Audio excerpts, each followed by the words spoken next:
જે વિચાર આવ્યો કાઠિયાવાડી ઠેઠ ભાષામાં જેને એમ કહીને કે શેડ કઢું દૂધ કેટલું તાજું હોય, એવો શેડ કઢું દૂધ હોય ને એના જેવો આ શેડ કઢો તાજે તાજો વિચાર મને ત્યારે આવ્યો, ત્યાં હું વ્યક્ત ન કરી શકી, પણ આજે મારે જાહેરમાં તમારી સમક્ષ એ વાત મૂકવી છે.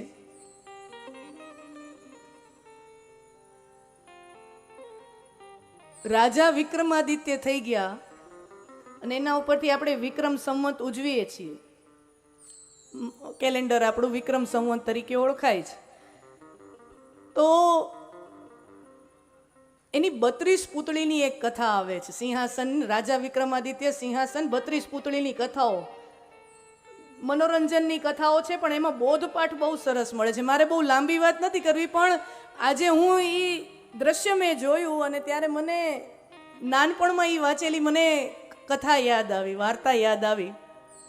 વાર્તા લાંબી છે, હું ટૂંકમાં જ એનો સાર કહું.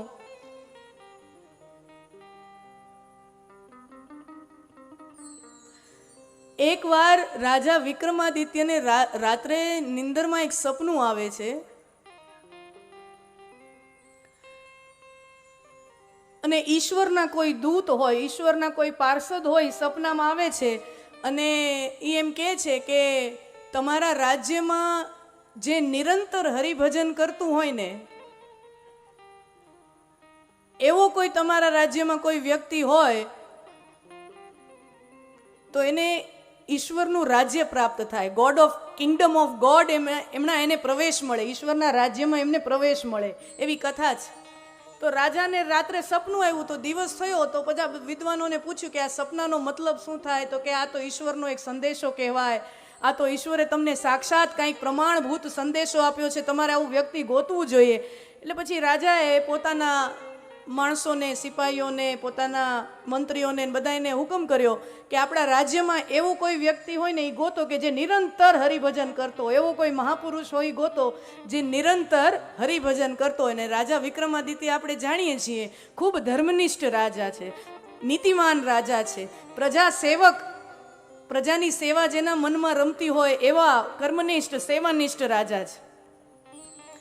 તો પોતાના માણસોને કીધું કે એવો કોઈ વ્યક્તિ ગોતો કે જે નિરંતર ઈશ્વરની સાધના કરતો હોય, ભજન કરતો હોય, હરિભજન કરતું હોય.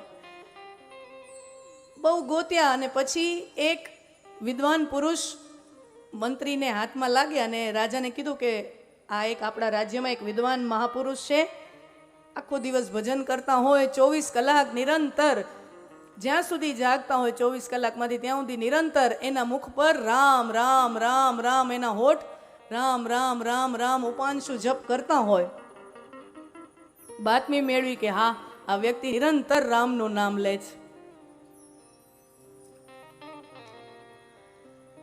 તો પછી એ વિદ્વાનને હાજર કરવામાં આવ્યા રાજ દરબારમાં. રાજા પછી એને લઈને, એમ કથા છે કે ચિત્રગુપ્તનો ચોપડા ખોલે છે અને પછી એમ કહે છે કે તમે જેમ મને ઈશ્વરનો સંદેશો મળ્યો તો એ પ્રમાણે મારા રાજ્યમાં એક આવો વ્યક્તિ છે જે નિરંતર હરિભજન કરતો હોય અને એ નામ આ છે. ચિત્રગુપ્તને કીધું તમે ચોપડામાં જુઓ જો આ નામ છે કે નહીં.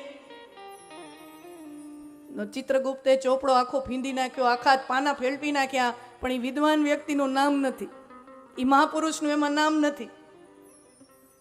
એટલે ચિત્રગુપ્તના માણસોએ કીધું કે રાજાને કે ના ના, તમને પ્રવેશ ન મળે, આ તમે વિદ્વાન જેને લઈ આવ્યા એને પ્રવેશ ન મળે, ભલે એ રામ રામ રામ રામ નામ આખો દિવસ લેતો હોય એને પ્રવેશ ન આપીએ.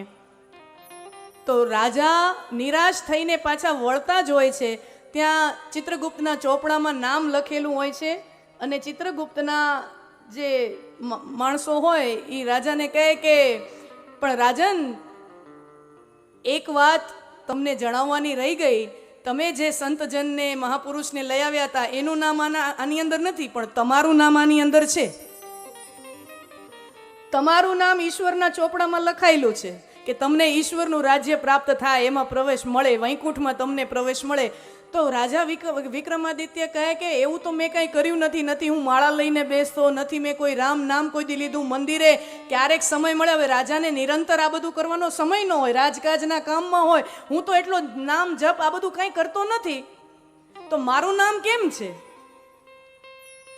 અને ત્યારે ચિત્રગુપ્તના માણસોએ, ઈશ્વરના પાર્ષદોએ સુંદર મજાની વાત કરી કે રાજન, જે રામનું નામ લે પણ રામના કામ ન કરે ને એને અમે અંદર આવવા દેતા નથી.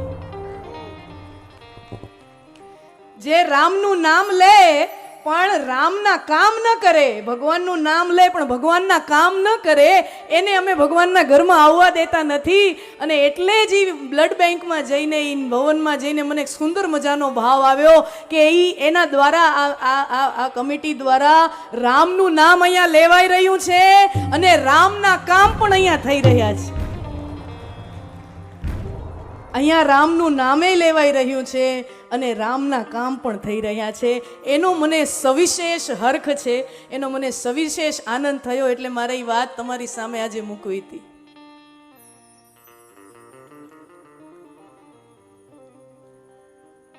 અને આટલું ભગીરથ કાર્ય, આટલું મોટું કાર્ય જ્યારે પાર પાડવાનું હોય,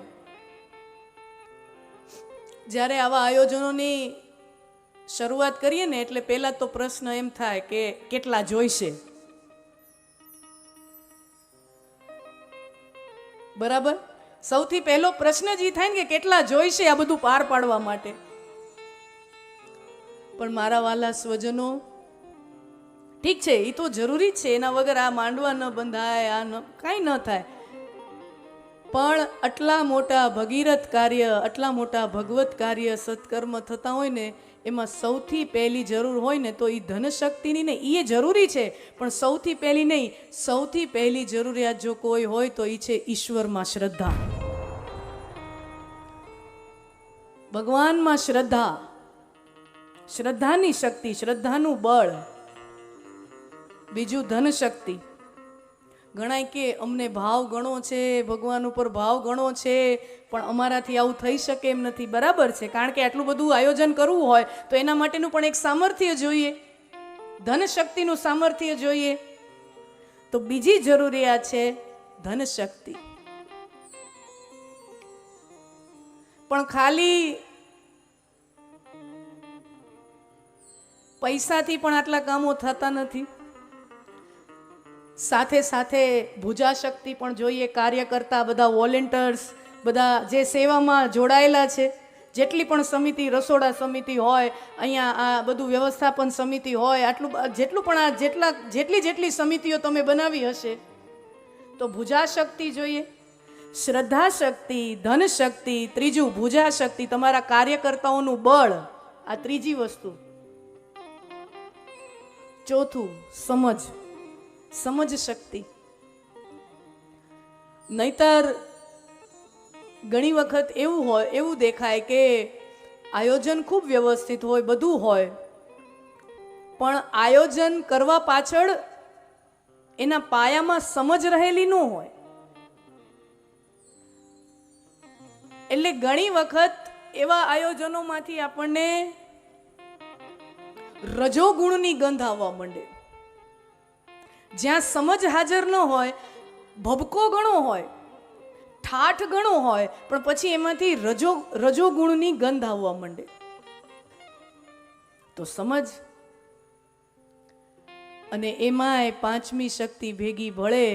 ઈશ્વરની કૃપા જ્યારે એની અંદર પાંચમી શક્તિ રૂપે ભળે, ત્યારે આ બધું પાર પડી જતું હોય છે. ગઈકાલે કથાનું દર્શન કરતા હતા કે ભાગવત કથા આપણી અંદર ભક્તિ, જ્ઞાન અને વૈરાગને પુષ્ટ કરે છે, એને બળવંતી કરે છે.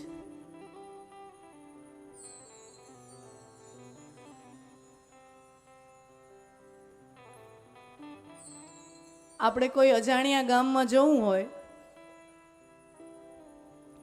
જેનો રસ્તો આપણે જોયો નથી, કેવી રીતે પહોંચવું એ ખબર નથી, કોઈ અજાણી જગ્યાએ આપણે જવું હોય તો આપણે મોબાઈલમાં, ગૂગલ મેપ્સમાં, એપલ મેપ્સમાં નથી નાખી દેતા, અને પછી એ નકશો આપણને જ્યાં જ્યાં લઈ જાય ત્યાં આપણે ગાડીઓ ચલાવીએ અને આપણને પહોંચાડી દે.